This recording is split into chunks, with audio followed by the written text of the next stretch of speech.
Oi, eu sou a Júlia e esse é o Fala Direito Comigo. Que tal ser ministro do STF? James, a vinheta, James.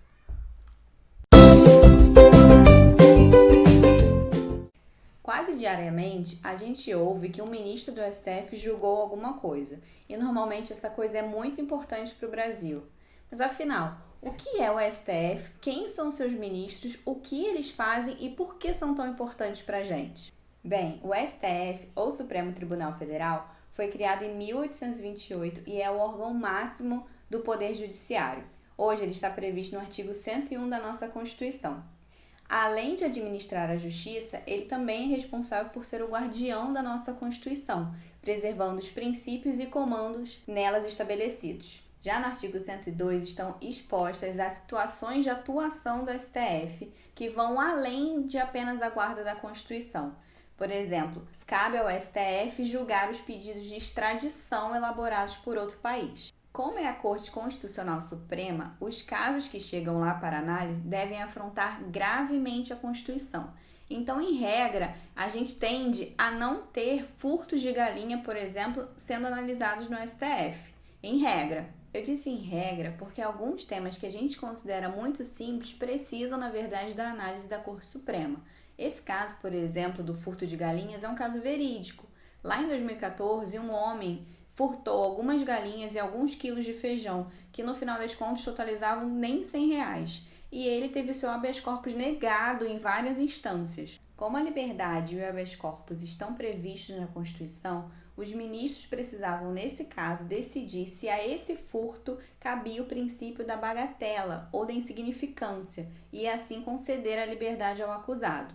Mas não é isso que eu quero te contar. Eu acho super importante a gente falar sobre as atribuições e competências do STF. Mas aqui não. Agora a gente vai falar sobre quem são os ministros do STF.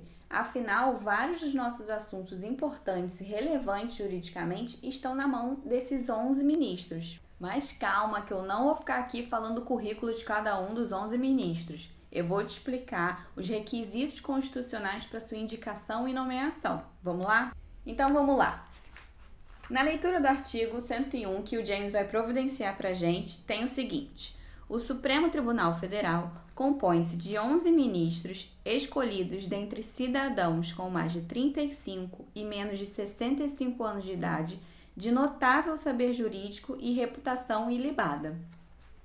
Bom, então ficou fácil, né? Qualquer cidadão com mais de 35 e menos de 65 anos. Mas e o notável saber jurídico? E o que é isso? Na verdade, é bem simples mesmo. A criatura não precisa nem ser juiz, ela não precisa ser advogado, ela não precisa nem ser bacharel em direito. Ela só precisa cumprir o requisito de saber muito direito mesmo.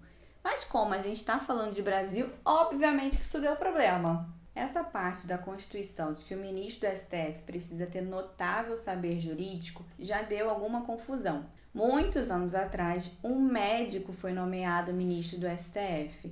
E o nome dele com certeza você sabe, Barata Ribeiro. Isso mesmo, essa rua queridíssima aqui em Copacabana tem o nome de um dos nossos ministros do STF, que na verdade ficou pouquíssimo tempo, porque afinal ele era médico, não tinha muito o que estar fazendo ali, não é mesmo? Visando aprimorar a técnica e a habilidade jurídica dos ministros do STF, algumas interpretações foram dadas a esse notável saber jurídico e alguns requisitos foram incorporados a esse entendimento.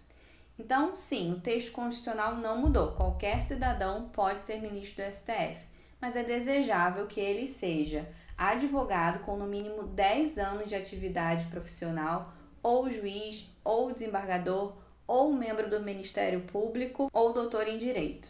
E sobre reputação ilibada, entende-se que seja uma pessoa idônea, que não tenha nenhuma mancha no seu currículo, que seja incorrupto, íntegro, enfim, que tenha um caráter que a gente espera de qualquer pessoa.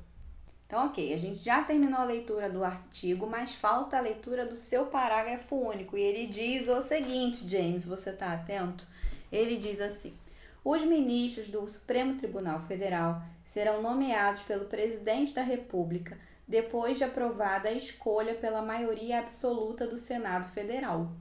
Ou seja, o presidente indica livremente o nomezinho da criatura para o Senado.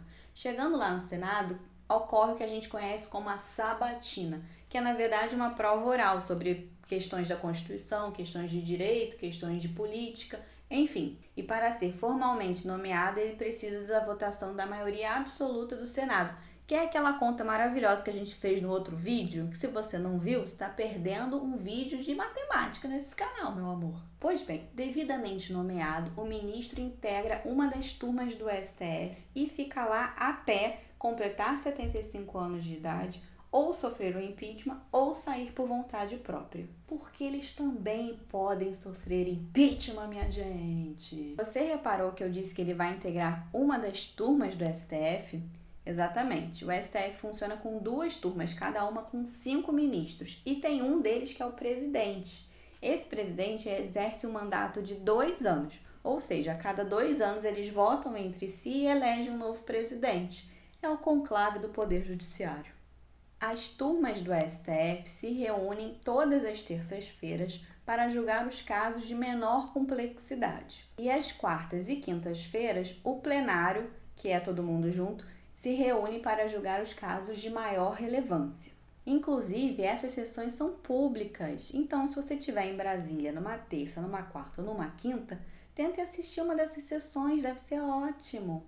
No site do STF tem um formulário de solicitação, porque apesar de ser público, respeita-se a ordem e você deve agendar com antecedência. Bom, esse ano é o ano da aposentadoria do ministro Celso de Mello, que ocupa o cargo desde 1989. Dito isso, a gente entende por que tanta especulação com o nome do próximo indicado. Lembrando que o presidente da República indica os nomes conforme a necessidade dos cargos. Então, por exemplo, a ex-presidente Dilma indicou e nomeou 4 ministros do STF. Outra coisa importante, quase um fun fact da Constituição, é que ela diz que o teto do salário dos cargos dos 3 poderes, legislativo, executivo e judiciário, devem ser iguais para manter a isonomia. E esse teto está baseado no salário do ministro do STF, que hoje está na base de R$ 39.293,32. Bem, o STF e seus ministros trabalham arduamente para manter o povo brasileiro protegido de eventuais descumprimentos aos comandos constitucionais. Como a nossa Constituição tem pouco mais de 30 anos, infelizmente a gente ainda precisa ser lembrado de coisas simples, de princípios muito simples, como a dignidade da pessoa humana, a promoção do bem, sem preconceito de origem, raça, cor, sexo, religião ou qualquer outra forma de discriminação. Até superarmos alguma dessas questões, a gente ainda vai ter a presença do STF nas nossas vidas. Existe também uma corrente falando sobre o ativismo do STF e quais seriam os seus limites de atuação. Mas, se você quiser que eu fale sobre isso no outro vídeo, me diga aqui nos comentários, vai? Bom, então na Constituição que a gente tem sobre os ministros do STF é isso. Mas se você quiser saber do que vivem, como se alimentam e como se reproduzem, sexta-feira no Globo Repórter. Sacanagem. Não, gente, é sério. Eu espero que vocês tenham gostado desse vídeo e desse tema, que afinal de contas a gente praticamente conhece todos os ministros do STF só de ligar a televisão, não é mesmo? Então, para que o conhecimento não fique só nas suas mãos, já sabe o que fazer. CPI neles, curte, comenta, compartilha e se inscreve no canal para que essa informação seja levada a todos. Beijo e até semana que vem!